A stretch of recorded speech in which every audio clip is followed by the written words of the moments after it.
Straight talk from Israel. You're listening to Israel News Talk Radio.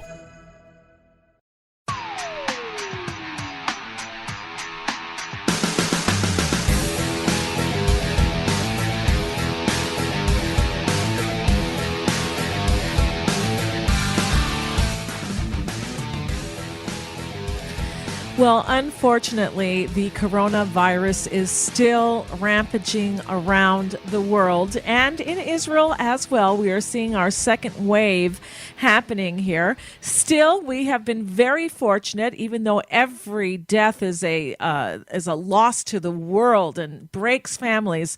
Our death toll has been very low, under 500 people, and people around here are still under semi-lockdowns. It depends how vulnerable you believe that you are, but most people are not going to too many places. And in the meantime, there are these great efforts looking and trying to find a vaccine, a magical potion that is going to be able to protect us. Now, there's a big debate on vaccines generally, whether they're safe or not.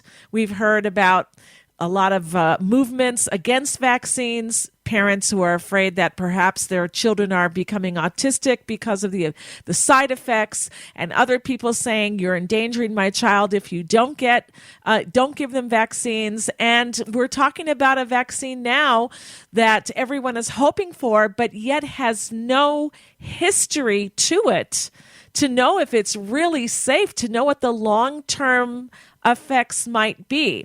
So we are going to be talking to a specialist, an expert on vaccines on this show today, a doctor who speaks internationally on this issue of vaccines. And you are welcome to call into the show with your questions or comments. Our numbers are on the top of our homepage at israelnewstalkradio.com. And we would love to hear from you. If you have any questions, this is your opportunity to get them answered by an expert. And of course, I have to preface all of this with that before making any decisions, you need to speak with your own healthcare provider, your own doctor, to find out what they say before you make your decisions. This is going to be a show filled with information for you to help you make the decision, and ask your healthcare practitioner about any concerns that you might have. And again, it's a live show if you're listening on Sunday morning, U.S. Eastern Time, or if it's the afternoon here, Holy Time, right here in the land of Israel. It means that we are live and you can call in. Our numbers are on the top of our homepage. We'll be right back. Always challenging the status quo. Hello, I'm Rod Bryant on Beyond the Matrix here at IsraelNewsTalkRadio.com. I want to encourage you to listen each week, every Wednesday at the same time, for an amazing show that will challenge you, inform you, and inspire. News, views, and wisdom for the nations here on IsraelNewsTalkRadio.com. Don't forget, Beyond the Matrix every week, Wednesday, here on IsraelNewsTalkRadio.com.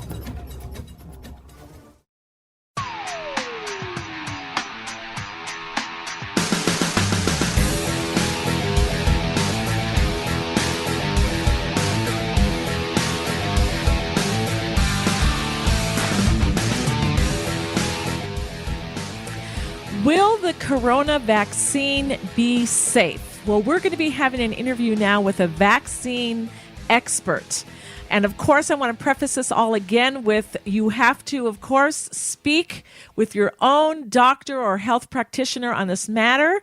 This interview is for informational purposes only, to help you make a decision and to help you ask the right questions that you may need in order to know with your health provider whether certain vaccines are safe for you. Our guest today is Dr. Sherry Tenpenny. She is an osteopathic medical doctor, widely regarded as the most knowledgeable and outspoken physician on the adverse impact that vaccines can have on health. She's been a guest on hundreds of radio and national television programs, including the Dr. Oz Show and the Today Show Australia. She speaks both nationally and internationally and is a recognized expert on a wide range of topics within the field of integrative medicine, including women's health, hormone treatment, and the medical uses of iodine and the adverse effects of vaccines that they have on health. So Dr. Tenpenny is the author also of several books, including the bestseller Saying No to Vaccines. And I know that's very hard today, especially when you're taking your kids in to get what's expected by the government to give them. Her articles for magazines have been published in over 10 languages around the world, and she joins us today to talk about the use of vaccines and what we need to know before we agree to receive an injection of it into our bodies. You can visit her website at, I'm going to give you 3 websites here, Tenpenny.com. We're going to post all of these links on our page where the show is podcasted after we go live now. Vaxter.com, that's with 2 X's, and most importantly, coursesformastery.com, and the 4 is a numeral 4. So it's a lot I had to say, but she deserves this introduction, and we're having her on the show now. Welcome, Dr. Tenpenny. Thank you so much for having me. I appreciate it. Wonderful to have you on. I've been looking forward to this because there's a big debate about vaccines. I mean, we know that vaccines have saved many people's lives or saved them just from being sick or having terrible repercussions from getting some of these nasty diseases that have plagued us throughout the centuries. But there's also a big debate, not even just the vaccine itself, but even what is the material that they use to keep the vaccine active while it's I forget the right term for it, but like they use mercury in order to keep shelf life for these things. And so we have a lot of questions for you. Some people believe that the vaccines have been a cause of a spike in autism in our children. Some are worried about this new vaccine, about the COVID-19 virus that has no time to really be tested to see what the long-term effects might be or its safety. So saying all of this, where would you like to start? Wow, that's a mouthful to unpack. There's a lot of things that you said, one right after the other there. I think that maybe we should start with the idea that what you said is that a lot of people believe in vaccines. I think that we have to understand that it is a belief. It's a faith. It's a trust. It's like a religion because, we don't generally say, I believe in light bulbs or I believe in telephones. It's a product. And vaccines it's become like a mystical product that we believe it's so important for our children to be vaccinated so that they don't contract one of these infections. And I've worked really hard in the last couple of years to try to get people's language changed around the childhood infections, around measles, mumps, rubella, chickenpox, pertussis. Those are infections. We've all had infections, sinus infection, bronchitis, bladder infection. You cut your finger, you get a skin infection. Infections are something that come and go in a week to 10 days, and in the vast majority of people who contract them, leave behind either a lifetime of immunity if it's a childhood illness, or it just heals up and goes away. So when you have measles or mumps or chickenpox or the flu, or even pneumonia for most people, it's an infection. It comes and goes. That is a distinction away from a disease. A disease is something that comes and stays. A disease is something like a seizure disorder, an autoimmune disease such as lupus or rheumatoid arthritis or cancer. That's a disease. Measles is not a disease. We call it an infectious disease, but I think more appropriately, it's just an infection. Okay, so it's good that you brought up flu shots also because I want to ask you about that. But okay, I remember when I was married and I was of childbearing age, I've just passed that stage, I had to get a mumps, measles, rubella shot because they were afraid that, if I got pregnant and it was going around my neighborhood or wherever I was, that I could, God forbid, give birth to a baby that is deaf or has some type of problems. And so I got that shot as an adult. Apparently I didn't get it when I was a kid for some reason. I don't know why. What do you have to say about people are saying, well, this could protect birth deformities. Well, you're specifically speaking about rubella. And congenital rubella is a real condition. We saw a lot of it back in the 1940s and the 1950s. But truthfully, there's a very narrow window of opportunity for which, if you're pregnant, that you're exposed to a rubella virus, that it can cause birth defects. It's somewhere between in the first trimester of pregnancy, and you have to have a close exposure to someone who has active rubella for up to 30 minutes. Face-to-face contact is what the CDC describes. So congenital rubella is a real condition. We rarely see it anymore, partially because most women have been exposed to it when they were a child, or they got exposed to someone who was vaccinated and their body developed an antibody response to it, or because they're overly vaccinated women now against rubella. We barely see it. And if you didn't have a rubella titer, it usually, again, there's a very narrow window of exposure, which there's not a lot of rubella out there these days, a very narrow window of exposure of close physical contact for up to 30 minutes. So it's much more, in my opinion, it's much more of a theoretical risk than a real risk. Now, here's a place where I believe that individual vaccine antigens for the MMR vaccine would be of great value. Now that we're pushing forward on these mandatory vaccines for school and for military and for working in hospitals, a lot of times people will go get a blood test called a titer test, Titer. It's a blood test that looks for a particular antibody level that the powers that be and the pro-vaccine people say that if you've got a antibody titer of a certain level, then that defines you as being immune. But if you get a measles, mumps, and rubella titer, and let's say that it's only the mumps titer that's low, now you're forced to get a medication, a procedure, which is a vaccine, which is a medical procedure with injecting material into you that you don't need. I mean, if all you needed was a mumps vaccine and you were forced to also get an extra dose of measles and rubella, I mean, that's, in my opinion, inappropriate medical care. And it's not necessarily just benign.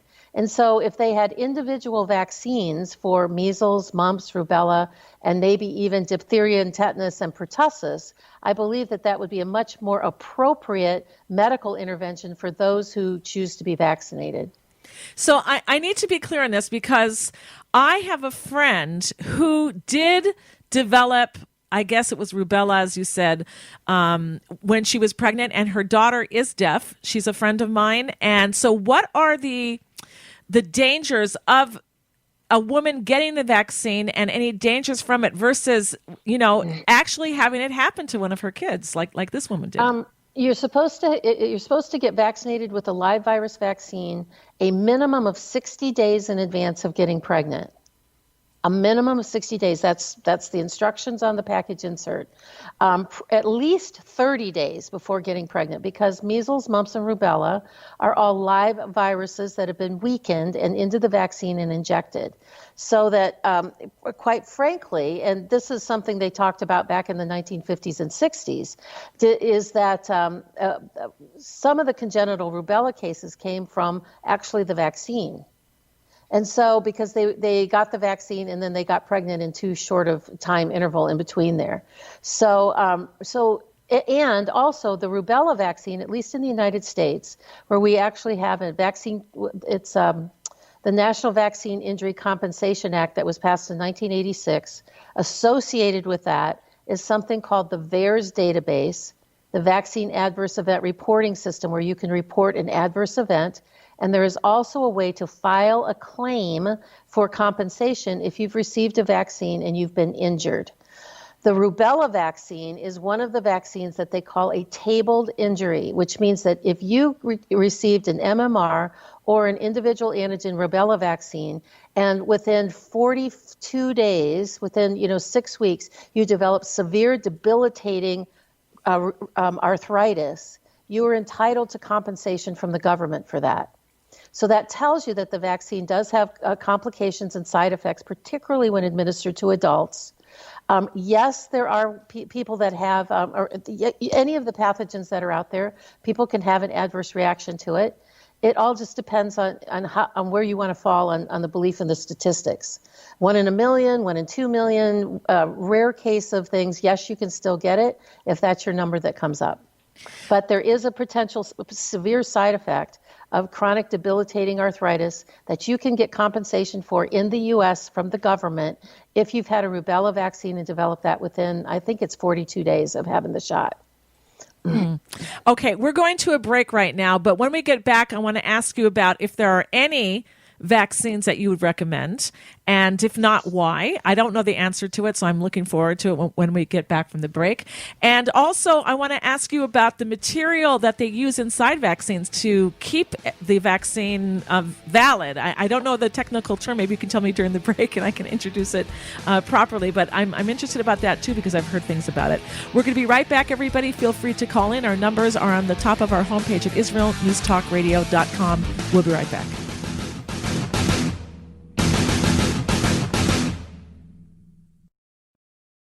Shalom, everybody. Making a difference often takes just one moment and one person at a time.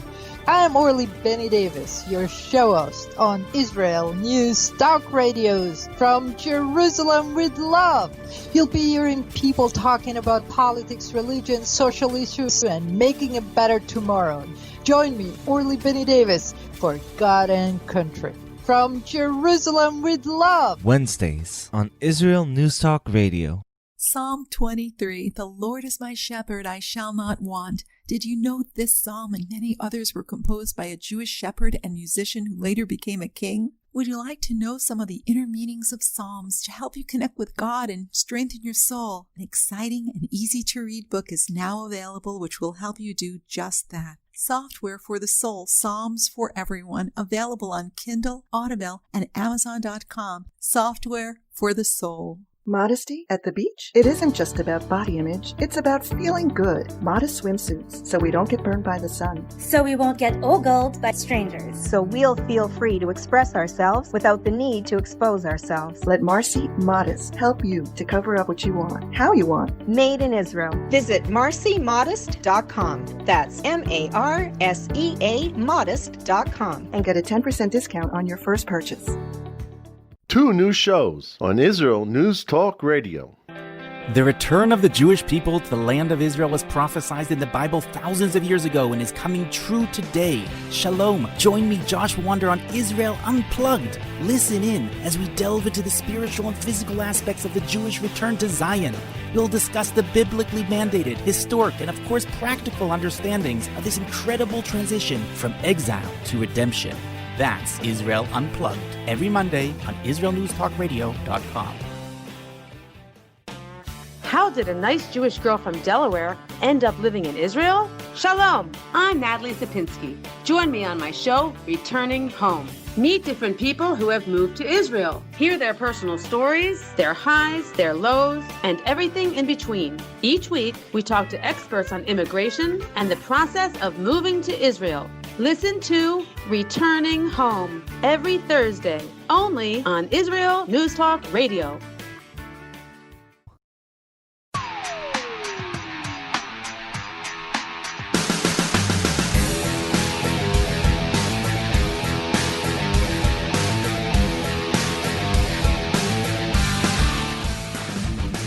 All right, we are back here at the Tamar Yonah Show on IsraelNewsTalkRadio.com, and we're talking about vaccines. Should you or shouldn't you?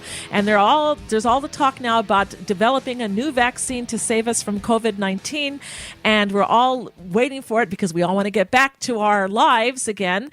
And but the question is, there hasn't been enough time to test these things. And what about all of the other things that we've been giving our kids throughout the years, even generations? Are they safe? So our guest today is Dr. Sherry Tenpenny, and she's talking to us about the safety of vaccines. And again, I just have to preface this with that everyone should always discuss these things with their health practitioner before making their decision. So when we were talking in the last part of the program, Dr. Tenpenny, I wanted to ask you about, are there any vaccines that you would recommend we give our children or ourselves?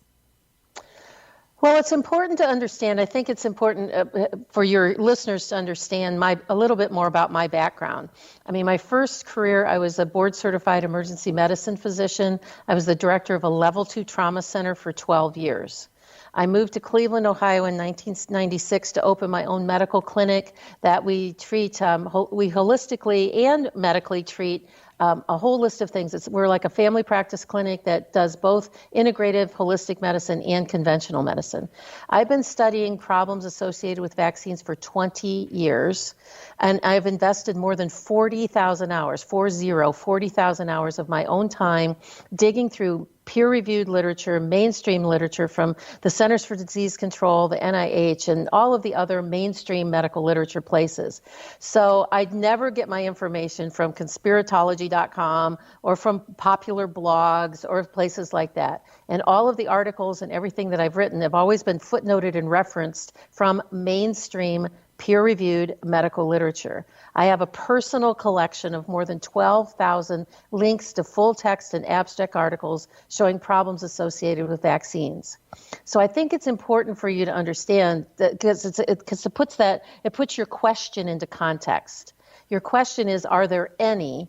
And my answer is no, with the exception of perhaps a rabies vaccine, which is always intended to be a therapeutic vaccine for someone who is bitten by a rabid or a suspectedly rabid animal. Once you start investigating each one of the vaccines, and you know what's coming through that needle, because I believe that we are taught, or we are led to believe that the only thing that's in a vaccine is a little attenuated or weakened virus or a little particle of bacteria with some sterile water. And we think that that's all that's in there. And so, of course, if we can inject that and develop an antibody that could keep us from getting sick, why not do it? But when you understand there's anywhere from 3 to 12 chemicals in each one of those shots, they've never been tested for synergistic toxicity. None of the vaccines have been tested against a true placebo to see about safety. And you can have a vaccine that develops a high antibody response and still contract the infection for which you've been vaccinated against. Then you start putting the pieces together to say, well, I think I would rather keep my child healthy by getting them to bed on time, giving them vitamins and good food and washing their hands, instead of injecting them with foreign matter, ostensibly to protect against a fever, a cough, a rash, and some diarrhea, which is what the vast majority of these childhood infections are. But what about things like polio? I mean, we give them drops on their tongue for polio. Yeah, well, polio was eliminated. There was only about 100 cases of wild-type polio in the entire world in 2018, and I believe the number was a little bit more than that in 2019. So out of a population of 7.7 billion people, we had 100 cases of polio infection, and polio is not a synonym for paralysis. The vast majority of people that contract polio infection end up with what looks like a stomach flu. 97%, and that's CDC data, 97% of people who are exposed to a polio virus end up with no infection at all. They're asymptomatic, or it looks like they've got a little bit of a stomach flu. And the vast majority of vaccine injury these days, and the vast majority of paralysis, is coming from those little drops that you put underneath your tongue, because that's a live virus vaccine. And they eliminated wild-type polio in India, and they replaced it with a non-polio acute flaccid paralysis, which is a very aggressive type of paralysis in India, that about 50,000 kids per year are injured or die from that virus, even though they have eliminated the wild polio virus. So the polio, big topic to unpack. In fact, when we do our twice annual boot camp course, we've got open enrollment for our 8-week online boot camp course will be coming up in September. We spend a long time talking about smallpox and polio, because if you're new to the topic and you've never done any investigation really, or minimal investigation into vaccines or problems that are associated with them, the topic always starts with, what about smallpox and what about polio? And those are both, they've written lots of books on those topics. It's a big topic to unpack. And so the main takeaway from this sector of our discussion is polio is not a synonym for paralysis. 97% of people who were exposed to polio viruses back in the day when there was a lot of wild polio around, which there isn't so much anymore, that 97% recovered uneventfully. And so polio is not a synonym for paralysis. I'm hearing you, and yet I remember I went to school in the 1960s. There was a girl in my class. Her name was Paula. I won't mention her last name. And she had polio. And I remember her having one leg that was very thin and weak and another leg that was a regular leg. And I'm just thinking the risks of taking the vaccine against, God forbid, having this yourself or having your child have it. I'm just wondering how bad are the risks of really taking the vaccine? We eliminate. Well, here's the case. We always talk about the one case, right? The one case of somebody that contracted something, as opposed to the 97% of people who exposed to the virus and had no symptom and recovered uneventfully. It's the same sort of fear factor that they're putting in about COVID-19 and the SARS-CoV-2 virus. 99.9% of people who are exposed to that virus or become ill from it globally recover uneventfully. But the one case, that's what keeps the fear factor going. And globally, the only people that are contracting paralysis these days are from the oral polio vaccine. In fact, in the United States, we stopped using the oral polio vaccine in 2000 or 2001 because that was the only cases of paralysis we were seeing was actually coming from the vaccine. All right, let's go to a caller. We have Thomas joining us, I believe, from Colorado. Wow. Thomas? From Texas. From Texas. Sorry, Texas. Okay, good old Texas. All right, what's your comment or question for Dr. Tenpenny? This might be moving a little forward or off the line of thought, but I was wondering, is this COVID virus, is it decreasing in strength as it goes on? It seems like fewer and fewer people are dying from it. They're not getting as sick. And I was wondering if it's the strength of it is decreasing. Yes, it is. And that's an excellent question, because the death rate has plummeted all over the world, and particularly in the United States. And there was actually a report that came out yesterday, it was on Fox News, that they actually said that they were concerned that the virus was going away and becoming weaker and weaker and weaker over time, to the point that when they get the vaccine developed, that they may not be able to actually even have an adequate test, because so few people that are getting sick from the virus or that are dying from the virus, they're not going to know if the vaccine is effective at all.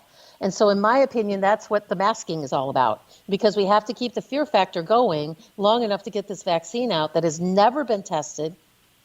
We've never been able to develop a coronavirus vaccine because it causes accelerated autoimmunity in all of the animal studies. In this particular vaccine, they bypassed the animal studies for two reasons. Number one, they know the animal studies have already failed. The animals either got terribly sick or died. And number two, they need to push this out in part of the agenda before the virus actually attenuates itself and makes it go and goes away.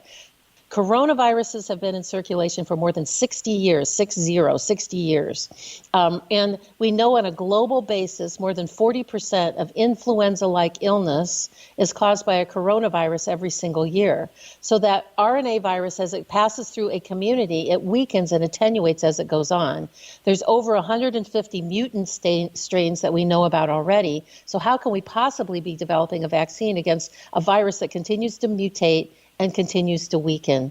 So thank you for that question. That was excellent. Well, thank you, Thomas, and thank you for calling in. And we're about to go to another break again, but I want to ask you, there's conspiracy theorists who are saying, and perhaps they're right, I don't know, that they're going to threaten people that you have to take the vaccine, because if you don't, they won't let you on airplanes, they won't let you in stores, they won't let your kids in school, unless you can show that you have taken the COVID vaccine. They're going to basically punish you and make you like a leper. So what is a person to do in a case like that? I'll have you respond very quickly. 30 seconds. That's not a conspiracy theory. That's an absolute truth. Okay. And we're already starting to see that. And we're already starting to see the app tracking, the social tracking, and the contact tracing. We're seeing downloadable apps that you're going to have to show to be able to get into all of those places. That is not a conspiracy theory at all. So what do you advise? Know your rights, and I think that you need to make a decision before it happens what you're going to do about accepting this experimental vaccine that could kill you versus your social applications. Right now, there are big groups all over the world that are fighting this at a very high level. So I hope that we have some great success for retaining your right to refuse. Okay, and I'm going to ask you when we get back from the break also about the motivations. What would be the motivations of the governments to force you to take vaccines if as you're saying it's so dangerous? And maybe you can answer that when we get back. We'll be right back. Yes.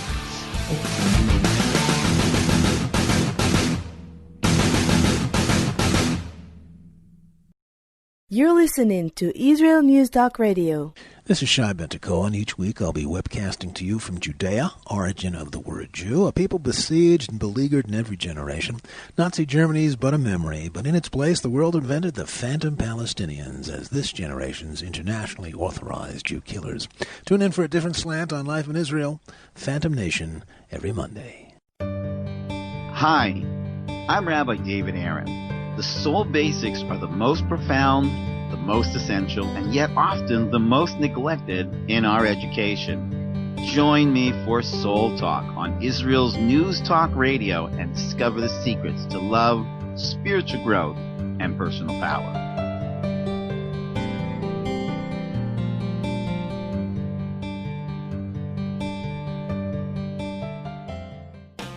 How did a nice Jewish girl from Delaware end up living in Israel? Shalom, I'm Natalie Sapinski. Join me on my show, Returning Home. Meet different people who have moved to Israel. Hear their personal stories, their highs, their lows, and everything in between. Each week, we talk to experts on immigration and the process of moving to Israel. Listen to Returning Home every Thursday, only on Israel News Talk Radio.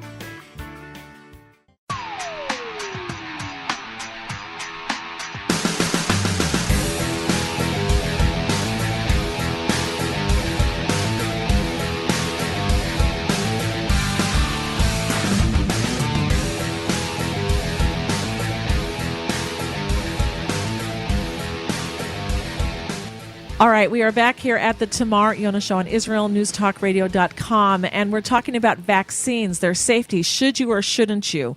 And our guest is Dr. Sherry Tenpenny, and she's answering our questions. She wrote a book called Saying No to Vaccines, and it's very difficult to do so. And in my question, when I was going for to a regular checkup, Dr. Tenpenny, the nurse was really trying to persuade me to take a flu shot. I didn't want to take it. I just don't trust it. And she was really pushing me. Are you sure everyone's supposed to be doing this? And I told her, no. So what is the motivation of our governments that are enforcing or trying to enforce all of their population to take these vaccines on a regular basis? Well, the pharmaceutical industry pretty much runs the world these days, and they have this message of safe, and effective, and necessary.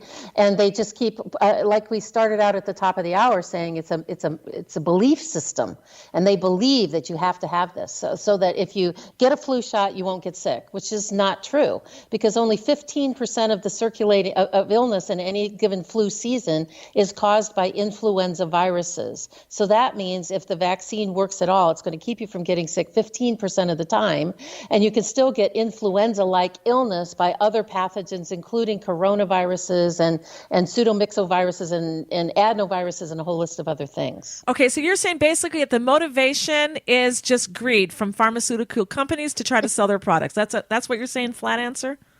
Yeah. Okay. All right. And they'll have to read your book to find out more why. All right. Let's say hello to Antonio calling in from Washington, D.C. Antonio? Yes. Hi. Where are you calling in from? From Washington, D.C. Okay. What's your comment or question for our guest, Dr. Tenpenny?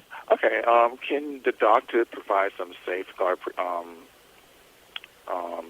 routines to get rid of, make sure you don't get the virus overall? I mean, I have some few, may approve or not, like taking zinc, vitamins, using Castell, Dr. Boyd Castell. So you want prevention techniques? And then another thing, if she can talk about using peppermint oil and lavender oil, which in med school, when I was a student at the time, you put it inside your nostrils so the bacteria do not get into your nostrils and so forth. Okay, so Dr. Tenpenny, he wants to know about preventive measures and peppermint oil and lemon oil in your nostrils. What do you have to say? Lavender, okay, sorry. So the most important thing, if you're going to get any testing done at all, the important thing to do is to get a vitamin D level. Your vitamin D level needs to be somewhere between 80 and 100 in order for it to be therapeutically protective. So vitamin D is important. The caller mentioned zinc, which is very important, particularly against this SARS-CoV-2 virus. It seems to inhibit the ability of the body to absorb zinc. So taking zinc before you get sick is a very good thing to get your zinc titer level up. I would say somewhere between 30 and 50 milligrams a day. And some people would advise taking 1 milligram of copper with that in that zinc-copper ratio. Vitamin C is always really important. A minimum of 3,000 milligrams a day for most people is a good standard dose, because humans do not manufacture vitamin C inside of their body. They can only get it extrinsically, and they only store a very small amount of it in their adrenal glands. So when you first start getting a fever and start getting sick, your vitamin C levels plummet. So it's good to have your body saturated with vitamin C before you get to that place. Okay. The peppermint oils and the lemon oils or the lavender oils inside of your nostril, there's a whole bunch of different essential oil products that you can use for that, including colloidal silver. And so there are a lot of natural things that can be done just to support the health of the body instead of worrying so much about treating infections. All right. Very good answer. So beforehand, vitamin D, zinc, vitamin C, and you can use these oils as well. You can look it up in other books. All right. Let's go to another caller we have joining us, Mike from, I believe, Los Angeles. Wow. Hello. Hi, Mike. Hi. I think Trump handling of coronavirus is awful. You know, we would claim to be the first country in the world, but apparently we are the first in the coronavirus casualty. You know, the point is, I heard that Mary Trump said on CNN that Donald Trump is a psychologically deeply managed man. We see that he has managing the coronavirus crisis. Okay, Mike, it's not a stage for you to go on a political tirade right now.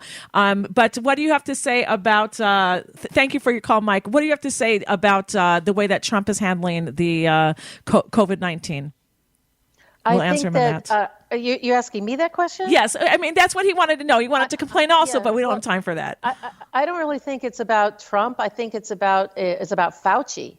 Okay. And he put Fauci out there front and center to show what a horrible person he is in terms of now that people have dug into his historical backdrop. And we've actually been able to see there's two things that have been good, in my opinion, that have come out of this whole shutdown and lockdown and masking and social distancing. Number one is that people were able to see up front, people are now talking about vaccines to a level that has never been talked about before. So people that it never really made their radar screen, they never had any concerns. Suddenly they're paying attention. They're going, what? You're fast tracking a vaccine. We're not going to have safety studies, animal studies, and we're going to get this to market in less than a year. And usually it takes a minimum of 5 years. We've got people that have a microscope on this, or a magnifying glass on this vaccine issue that have never happened before. The second thing is people have been exposed to what these mathematical models are and how every single model that they have put out has been wrong. And now when you talk about their mathematical modeling of saving the world with vaccines, it has to be questioned because we understand it's something that comes out of a computer system. It's not a head count. And so I think that those two things that people are now looking at and examining more closely than ever before are going to change the paradigm around vaccines being safe, effective, and necessary. Okay, so I just want to go over a few things before our time is up today on the show. And number one is you're saying that, in your opinion, no vaccines are necessary. We have to be careful what they use as preservatives in these vaccines in order to keep them fresh and have shelf life. Those are dangerous, as well as the other chemicals and things that they put in there. You're also saying that people can keep healthy and just their natural health should be able to fight off these diseases and or infections that we give vaccines for. And you're talking about using getting out in the sun, getting vitamin D, zinc, vitamin C, using essential oils perhaps to help fight off infections when something's going around like this, and that we should be very leery of these vaccines, especially like the flu shots and the COVID-19 that they want to now, everyone's scrambling to try to find a cure for, that we should be very, very careful because there is no history on what the side effects or long-term effects can be. Is that right so far? That was a spectacular summary. I couldn't have said it better myself. That was awesome. Okay. All right. So, in the last 2 minutes that we have, what do you want to leave us with? I just want to have people come and check out more of the information that we give. I mean, if you can go to coursesformastery.com, check out our upcoming boot camp. Follow me on Instagram, which is at Dr. Tenpenny. Follow me on Twitter, which is Busy Dr. T. Those are the places are in social media. Facebook is Dr. Tenpenny on vaccines. Come and join us. Get some information. Education is power. And then you can make a fully informed decision about what you want to do with vaccines for your children and for you as an adult. So you were saying before that there are things that people can do, like joining up with these quote unquote societies or groups that are anti-vaccine or at least making us take it. I'm forgetting my English now. And that maybe there could be some political power there where people can have a choice. I mean, again, there is a big worry that some autism is happening. There's a spike in autism because of these viruses. And I was telling you during the break that I took all of my kids in for all of the vaccines that they needed to get, but I did it a little bit later because I was concerned that they give the same amount in a vial of a vaccine to a 4-kilo baby that they would give to a 6-kilo baby, and that just didn't make sense to me. And therefore, I waited until they were a little bit older. Would you suggest that if a mother decides in any case she wants to just give her kids these things? Yes, it makes it safer. It doesn't guarantee safety. Mm-hmm. Okay. All right. Because we know that you're anti-vaccine. No, wait. Don't put that label out there because I'm informed about vaccines. And so, once you label me, you negate me. That was Kierkegaard's famous quote. I am informed about the decisions that I make, and nobody has to spend 40,000 hours and 20 years of your life to get as informed as I am. But you do need to spend, a couple of hours at least looking through this. And so the way I say it makes it safer, it doesn't guarantee safety, is because you can be an adult. You can be a 70-kilogram adult and still be injured by vaccines. Yes. So taking it a little bit later does make it safer, but does not guarantee safety. Okay. And I want to say here, my mother always taught me, don't take any medicines, let alone vaccines, but medicines that haven't been around for at least 20 years so they can know what the side effects or long-term effects of that medicine might be. And I think it's very, very good advice as well. And saying that with this COVID-19 vaccine that they all want to push out and so quickly, and with a lot of people who are afraid that we won't be able to step on an airplane, get onto a bus, even go to a public place unless we can prove that we've had this vaccine. This is something very scary that really infringes on our personal rights, and that would be a good reason for everybody if they want to check out these groups that are for having the free choice to whether to get a vaccine or not. And that's a very important point I want to put across in the show as well. Dr. Tenpenny, thank you so much for joining us, and we'll give out your websites on our page where the show is podcasted. Thank you for being with us. Thank you so much for having me. It's been a great pleasure. All right. We should all just be safe and healthy. Thank you, everybody, for being with us.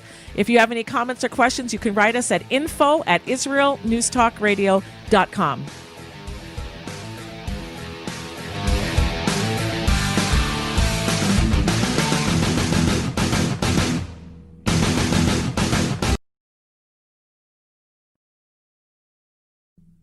Israel News Talk Radio's chat room. Just click the orange button at the top of the israelnewstalkradio.home page, log in as yourself or an anonymous guest, and join in on the fun.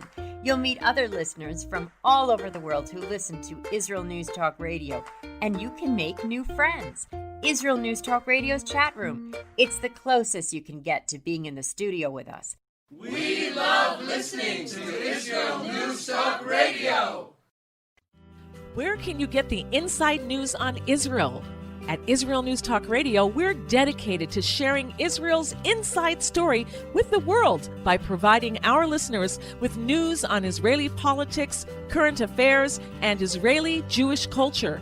The Israel News Talk Radio homepage also provides you, the listener, with useful information at your fingertips, with scrolling news headlines, weather, currency exchange, Shabbat candlelighting times, and so much more. Our radio programming is always accessible and on demand. We operate absolutely free of charge for everyone, everywhere. If you love what we do, partner with us now by becoming an Israel News Talk Radio supporter. With your support, you'll be inscribed on our Israel News Talk Radio Wall of Fame. There's nothing like us in the world. Be part of something great. Israel News Talk Radio. Straight talk from Israel. If you love Israel News Talk Radio, then you'll love our Facebook page. We keep you up to date on what's happening in Israel, plus little surprise treasures that we don't share on the radio. Go now to follow us on Facebook. Just look for the Israel News Talk Radio Facebook page, and don't forget to subscribe and follow us by clicking on the like button. We post great stuff there that you'll want to share. Israel News Talk Radio on Facebook and Israel News Radio on Twitter. News, opinion, and more. You're listening to Israel News Talk Radio.